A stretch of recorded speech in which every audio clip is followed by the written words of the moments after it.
21절 이 말씀은 로마서 12장에 기록되어 있는 17절에서 21절에 보면 사도 바울이 인용한 말씀으로도 아주 유명한 말씀입니다. 원수가 배고파하거든 음식을 먹이고 목말라하거든 마시우게 하라. 여기 원수가 배고플 때 음식을 먹이고 이렇게 되어 있는데요. 램이라는 이 단어는 1차적으로는 빵을 얘기합니다. 빵을 얘기하지만 다양한 것을 함축합니다. 그래서 고기라든가 과일, 먹을 양식, 다양한 의미를 포괄한 단어로 보시면 됩니다. 그래서 목말라거든 물을 마시우라 이렇게 권면하는데, 이런 상태는 피곤해진 상태죠. 원기 회복이 필요한 상태고, 그래서 여기 먹이다, 마시우다라는 이 표현을 통해서 원수처럼 증오되는 상대가 지금 먹거나 마실 기력조차 없는 상태, 스스로 먹을 수 있는 이 문제를 해결할 수 없는 처지에 처했음을 암시해 줍니다. 그러니까 이러한 상태에 있는 원수를 찾아가서, 또는 원수가 자기에게 찾아왔을 때, 이럴 때 어떻게 해요? 직접 물을 마시우고 먹을 것을 떠먹여주는 모습을 연상시켜 줍니다. 그러니까 이건 단순히 선을 행하다 이런 의미의 표현이 아닙니다. 이것은 매우 적극적으로 선을 행하라고 하는 권면으로 이해할 수 있는 겁니다. 그럼 우리가 살아가면서 이것은 신앙생활하면서 예수 믿는 사람들이 어떻게 살아야 되느냐, 그거를 지금 말씀하고 있는 겁니다. 일반 사람들보다 너희 의가 서기관과 바리새인보다 낫지 못하면 결단코 천국에 들어가지 못하리라. 서기관과 바리새인들 의는 어떻습니까? 613가지를 정해놓고 의를 행했던 사람이거든요. 그들보다 나아야 된다는 겁니다. 그러니까 그들보다 어떤 면이 나아야 됩니까? 정신적으로 마음 중심에서 움직이는 삶이 돼야 된다는 겁니다. 외형적으로는 비슷할지 모르지만, 구분이 안 될지 모르지만, 내적인 마음에서는 본질적으로 다르겠죠. 이게 진심인지 가식적인 것인지. 근데 우리 예수 믿는 사람들은 그런 부분에 있어서는 하나님 앞에서 상 주시는 분이 누굽니까? 오늘 본문에는 22절과 연관지어서 여호와로 지정하고 있어요. 그러니까 하나님이 상 주시는 거예요. 하나님이 갚아주신다는 겁니다. 그러니까 상 받는 분, 그분 때문에 인간관계를 어떻게 바르게 해야 된다는 겁니다. 하나님의 자비와 하나님의 사랑이 나타날 수 있도록 해야 된다는 것입니다. 그래서 이러한 부분은 복수를 하라고 하는 우리 구약의 동해보복법과 관계가 되어 있는데, 선으로 악을 이기라는 겁니다. 원수에게 생필품을 주라. 이 구절은 선으로 악을 이기라는 것인데, 동해보복법을 넘어서는 적극적인 의미를 함축한 도덕률입니다. 눈을 치면 눈을, 그죠? 이를 그러면 이를, 하면서 그냥 그대로 갚으라는 거거든요. 왜 그렇게 했습니까? 인간의 악함 때문에 그런 겁니다. 그냥 하나를 부러뜨리면 하나 부러뜨리면 되는데, 가서 두 개를 부러뜨려야 성이 차요. 그러니까 그게 인간 제한하기 위해서 만든 게 뭡니까? 동해보복법입니다. 더 이상 갚지 말라는 거예요. 실수해가지고 다리 부러뜨려 놨는데 가가지고 양 다리를 다 부러뜨리면 되겠습니까? 그러면 안 된다는 거죠. 그래서 만든 게 법이에요. 도덕보복, 그러니까 동해보복법. 그런 관점으로 본다면 오늘 우리의 삶에서도 하나님께서 진짜 기대하는 본심은 뭡니까? 갚아주고 사랑하고 그저 관대하고 그런 모습으로 살아야 된다는 것을 얘기합니다. 그래서 산상수훈에서 예수님에 의해서도 원수에 대한 사랑과 선대가 강력하게 요구됩니다. 마태복음 5장 38절에서 쭉 내려가 보시면 44절까지. 또 사도 바울에 의해서는 로마서 12장 말씀을 통해서 그대로 이 본문을 인용하고 있습니다. 그래서 로마서 12장에도 보시면 17절에서부터 21절까지 이렇게 말합니다. 아무에게도 악을 악으로 갚지 말고 모든 사람 앞에서 선한 일을 도모하라. 할 수 있거든 너희로서는 모든 사람과 더불어 화목하라. 내 사랑하는 자들아, 너희가 친히 원수를 갚지 말고 하나님의 진노하심에 맡기라. 기록되었을 때 원수 갚는 것이 내게 있으니 내가 갚으리라고 주께서 말씀하시니라. 내 원수가 줄이거든 먹이고 목마르거든 마시게 하라. 그리함으로 내가 숯불을 그 머리에 쌓아놓으리라. 악에게 지지 말고 선으로 악을 이기라. 아주 분명하게 사도 바울은 이 부분을 그대로 인용하고 있습니다. 그럼 이거는 구약보다 신약이 살아가는 삶의 폭에서 어때요? 더 강력합니다. 더 강력해. 그러면 어떻게 해요? 더 완벽한 삶을 우리가 살기 위해서 어떻게 해요? 하나님의 은혜를 구해야 되겠죠. 하나님, 제가 이렇게 살던 사람이 아닌데 이제 예수 믿고 구원받고 하나님 자녀가 됐는데 이렇게 살려고 합니다. 좀 도와주십시오. 제 마음과 생각도 형식적인 게 아니라 진짜 본심에서 나는 그런 삶으로 나아갈 수 있도록 붙들어 달라는 기도를 드려야 될 것이고요. 그렇게 나가는 것이 맞습니다. 그래서 22절은 접속사 키로 시작합니다. 그래서 이것이 어떤 키냐, 그래서 이유 접속사로 볼 수도 있고 결과를 이끄는 접속사로 또는 시간을 이끄는 접속사로도 보기도 합니다. 그러니까 이유 접속사로 보면 21절의 권면을 실행해야 되는 이유를 나타내는 구문이고요. 결과를 이끄는 접속사로 보면 21절의 권면을 실천할 때 나타나는 결과를 나타내는 구문입니다. 또 시간을 나타내는 접속사로 보면 21절의 권면을 실천하는 바로 그러한 때 오늘 22절의 일이 일어난다, 이것을 나타내고 있는 거예요. 그러니까 어떤 의미로 보더라도 21절과 22절은 불가분의 관계 속에 있습니다. 그러니까 이것은 원수를 선대하는 것은 크게 두 가지를 얘기합니다. 첫 번째는 그것은 원수의 머리에 핀 숯을 놓는 것과 마찬가지다.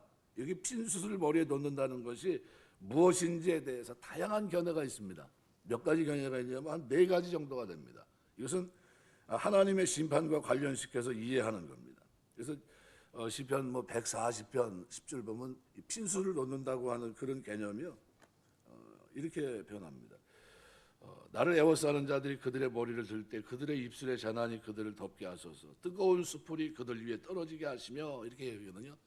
뜨거운 숯불이 떨어진다는 건 뭡니까? 이거는 심판과 관련적인 겁니다. 그러니까 이런 유사한 표현이 나오는 것을 근거로 해서 지혜로운 자가 선행을 베풀지만 결국 이와 상관없이 악인은 하나님의 공의로운 심판을 받게 된다, 그런 개념으로 보는 겁니다. 또 하나는, 두 번째는 악인의 회개와 관련시켜서 보는 겁니다. 고대 애굽에서 회개한 자가 숯불을 담은 냄비를 머리에 이고 다닙니다. 스스로 고통을 느끼면서 자신이 회개했다는 것을 사람들에게 알립니다. 본문은 이러한 풍습을 묘사한 것으로 원수에 대한 지혜로운 자의 선행이 악인으로 하여금 부끄러움을 느끼게 하고 회개에 이르게 한다, 그런 의미로 이해하기도 합니다. 세 번째는 고통과 관련된 견해입니다.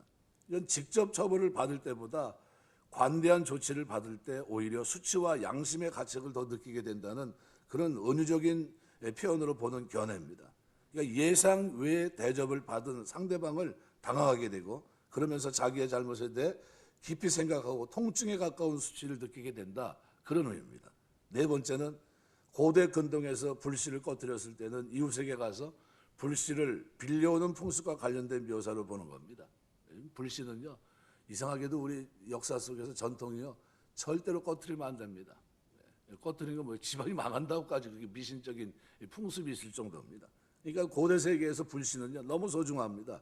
그래서 빌려주지도 않았을 뿐만 아니라 이것을 빌려주는 것은 대단한 호의로 여겼습니다. 그래서 본문의 원수를 선대하는 것은 잘 핀 숯불을 빌려주는 것과 같은 대단히 호의적인 것을 나타내는 의미로도 이해하기도 합니다. 그럼 다양합니다. 그죠? 이렇게 이해의 폭이 굉장히 넓어요. 그러니까 이러한 표현이 얘기하는 것은 뭐냐 하면 어떤 상황에서도 원수에게 보복할 것이 아니라 선대하는 것이 반드시 필요하다, 이것을 설득력 있게 전하기 위한 하나의 예증입니다. 그럼 이것은 신약에서도 똑같은 얘기입니다. 사도 바울이 이 얘기를 했던 것도 마찬가지예요.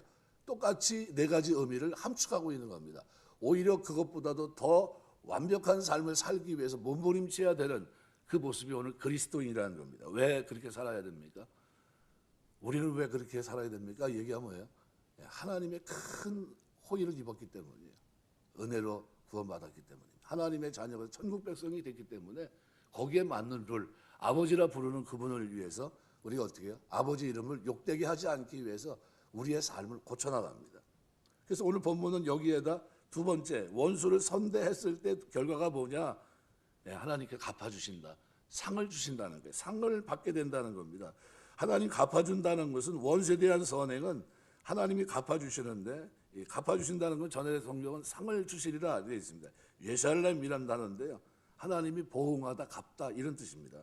그러니까 이것이 미완료형으로 되어 있어요. 그러니까 이것은 원수의 악행에 대해서 보복이 아닌 선한 행동을 취한 자에게 여호와께서 지속적으로 상을 주신다. 여호와라는 이름이 뭐라 그랬습니까? 언약의 하나님이에요. 언약의 하나님. 약속을 신실하게 이행하시는 하나님이에요. 스스로 계신 분이고. 그래서 이 상을 주시는 주체가 누구예요? 엘로힘 하나님이 아니라 여호와 하나님입니다. 그러니까 이 신명을 사용한 이유가 뭡니까? 언약을 맺으시고 그 언약을 신실하게 지키는 하나님의 면모와 관련된 신적인 명칭입니다. 그래서 이러한 점이 상이 갚아주신다는 이 표현을 통해서 보다 더 폭넓게 강하게 심어지기 위해서 이런 표현을 쓰고 있는 겁니다. 그러니까 이걸 결국 본문은요, 우리에게 원수에게 선행을 행할 때 취할 수 있는 마음의 동기로 뭘 얘기하고 있습니까? 원수에 대한 사랑과 함께 하나님으로부터 상을 받는 것, 이것을 제시하고 있어요. 그럼 우리는 누구에게 상을 받습니까? 우리 행동에 대해서 하나님이 갚아준다는 거예요. 그래서 우리 인간관계는 하나님이 갚아주기 때문에 이렇게 사는 거예요. 하나님이 이 땅에서 내가 보상을 받지 못한다 할지라도 누가 갚아줘요? 하나님이 갚아준다는 거예요. 이건 하나님이 갚으신다는 이 약속을 믿기 때문에 우리는 어떻게 살아가요? 원수의 머리에 숯불을 올리면서 몇 가지, 네 가지의 방편이 있다 할지라도 어떤 모습이 됐든지 간에 우리가 선을 선으로 갚고 악을 선으로 갚는 사람이 됩니다. 이것이 그리스도인이에요. 그래서 대인관계에서도 궁극적으로 사람이 아닌 하나님을 바라보게 합니다. 내가 이렇게 사는 이유가 뭡니까? 하나님 때문에. 하나님 아버지 하나님의 은혜고 내가 그 자녀가 됐기 때문에, 그리고 그분이 나에게 이 삶에 대한 보상을 하시기 때문에, 갚아주시기 때문에, 상주심이 있기 때문에 그렇게 산다는 겁니다. 하나님을 상대로 하는 차원 높은 삶을 살게 해주시는 성경적인 대인관계의 원리와 근거를 제공하고 있는 그런 표현입니다.